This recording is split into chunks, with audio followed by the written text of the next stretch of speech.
Oi, gente, tudo bem com vocês? Como é que vocês estão? Olha eu aí de novo para falar um pouquinho com vocês. E hoje, sabe o que eu quero saber? Eu quero saber o que vocês fazem com as notícias difíceis que vocês recebem. Como eu recebi uma notícia difícil de que eu estava com diagnóstico de um câncer e já sem possibilidade de tratamento. Mas mesmo com o martelo batido ali, né? Ah, só tem mais 30 dias de vida. Eu já estou aqui para a honra, glória do Senhor Jesus há quase 3 anos, lutando em tratamento ainda, mas graças a Deus cheia de vida, com muita esperança, de que mesmo que os médicos ainda não perceberam, mas o Senhor já fez um milagre na minha vida. Então, o que nós fazemos com as notícias que recebemos? O que nós fazemos com os diagnósticos que recebemos? É isso que eu quero falar hoje um pouquinho com vocês. Às vezes a gente recebe algumas notícias e que não são boas. E aí a gente vai ter opções. A gente vai fazer o quê? Você tem aqui uma enfermidade na sua mão. É a realidade. A sua realidade hoje é uma enfermidade que você está vivendo. O que você vai fazer com isso? Eu quero falar um pouco do que eu fiz quando eu recebi o diagnóstico da doença. Eu tinha isso nas minhas mãos. Eu tinha aqui na minha mão a certeza de que o porvir era a morte. Eu tinha aqui nas minhas mãos a certeza de que não havia mais futuro. Isso foi o que me foi apresentado. Isso foi o que me passaram. E aí, o que eu fiz? O que você faz quando você recebe nas suas mãos algo que não traz alegria, não traz conforto? Pelo contrário, traz medo, traz angústia. Gente, quando eu recebi o diagnóstico da doença, eu já comentei com vocês antes, que antes de eu ter o diagnóstico mesmo, eu já sabia que estava doente, que o que eu tinha era muito grave. E eu não sabia que era uma pessoa tão forte assim. Inclusive, durante o meu processo de tratamento, algumas pessoas falavam comigo assim: "E aí, Sabrina, como é que tá e tal? Como é que você tá sentindo?" "Tô bem, tô indo. Tem dia que eu tô ruim, tem dia que eu tô pior ainda, tem dia que eu tô quase para morrer, mas eu não largo o osso não. Eu vou até o final." E eu decidi, eu optei que eu ia lutar, que eu ia lutar, que eu ia lutar, que eu não ia desistir, que eu não ia desanimar. E é lógico que quando a gente decide lutar por qualquer coisa na vida, a gente acaba tendo que abrir mão de algumas coisas, né? Quando você decide lutar por um trabalho, você acaba tendo que abrir mão de tempo com a sua família. Quando você quer lutar pelo estudo, você abre mão de ter tempo com seus amigos, tempo para passear, tempo para se divertir, porque você está se dedicando aos estudos. Você tem um propósito ali. O meu propósito era viver. O meu objetivo era viver. E eu me dediquei, sabe? Eu decidi que iria lutar segurando com a força que eu tinha nas minhas mãos, que não era muita, mas que tudo que eu pudesse fazer, eu faria. Tem uma coisa que eu escuto falar muito, eu já comentei muito com vocês, que uma das coisas que eu mudei e que as pessoas que estão à minha volta, que eu sei que estão em tratamento, eu até pego muito no pé com isso, que é a alimentação. Então, isso aí foi uma coisa assim que me trouxe muita vida. E a gente ouve muito falar assim, ó, Ah, eu já conversei com meu médico, eu estou em tratamento e tal, e eu perguntei para ele o que eu podia comer.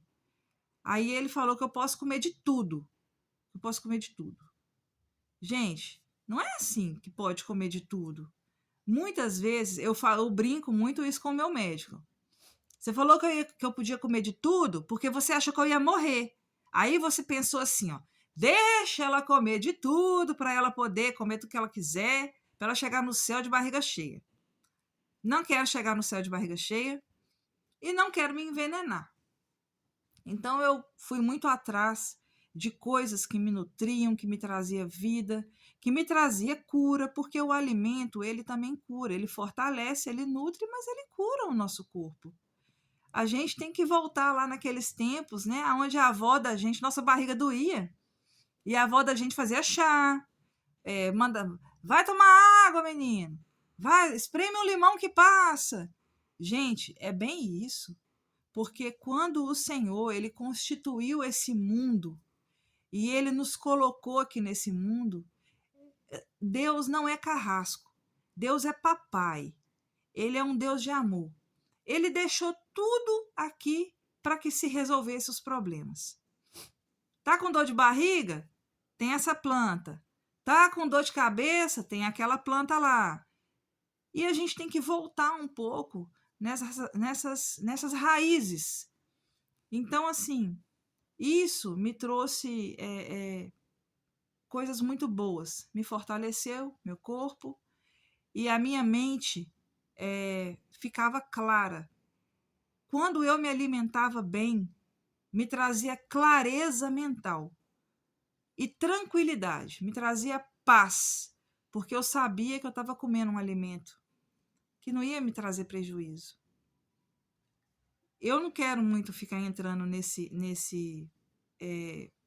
nessas questões, por exemplo, do leite. O leite eu tirei da minha vida e todos os derivados do leite, sabe? Embutido, então, meu Deus do céu. Eu não quero ficar muito criticando essas coisas, porque assim como eu entendi que não me fazia bem, cada um vai entender o que vai fazer bem e o que não vai fazer bem, né? Mas que é um veneno. Isso a gente não pode negar, porque o leite que a gente tomava há 40 anos atrás não é o mesmo leite de hoje, né? O leite, se a gente tirava da vaca, se a gente não fervesse o leite ali na hora e não colocasse na geladeira, ele estragava.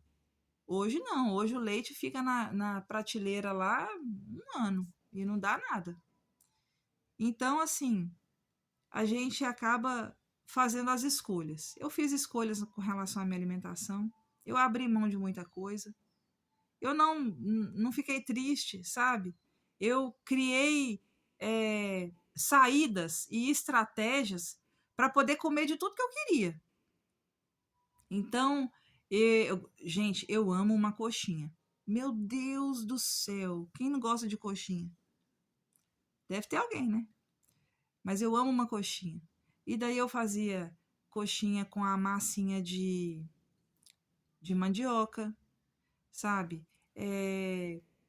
Eu fiz muitos leites vegetais de muita coisa. De amendoim, que é baratinho, de aveia, que é baratinho. O leite de alpiste, que é muito curativo. O leite de gergelim, que tem muito cálcio. Então, assim, 1000 coisas que eu fui inventando. Fiz muito queijo de inhame. Ai, fiz um tanto de coisa. Se alguém quiser receita, depois chama aí e aí eu passo as receitas, tá? Me manda mensagem que eu passo a receita. Comigo não tem dessa, não. Mas a gente, quando faz essas escolhas e acha que vai perder, Deus te dá estratégias para sair dessas situações. Eu gosto de um sanduíche, adoro um sanduíche. Mas eu tenho hoje noção que não posso ir numa lanchonete, numa hamburgueria, mesmo que seja uma hamburgueria vegana, e pedir um sanduíche lá, porque eu não posso comer aquele tanto de molho, a gordura me faz muito mal, então eu prezo muito por isso, sabe? Durante o meu tratamento, eu vou colocar umas fotos aí para vocês verem, eu fui a 92 quilos, não pela alimentação incorreta. Eu fiquei muito inchada porque eu tomava muito corticoide por conta dos pulmões. E aí eu fiquei muito inchada.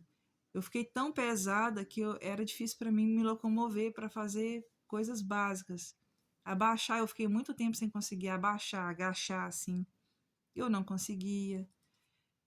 Eu fiquei muito tempo sem conseguir fazer praticamente tudo. Então, quando eu fui me preparar para a segunda cirurgia, eu passei 5 dias praticamente sem comer em casa, me preparando para essa cirurgia.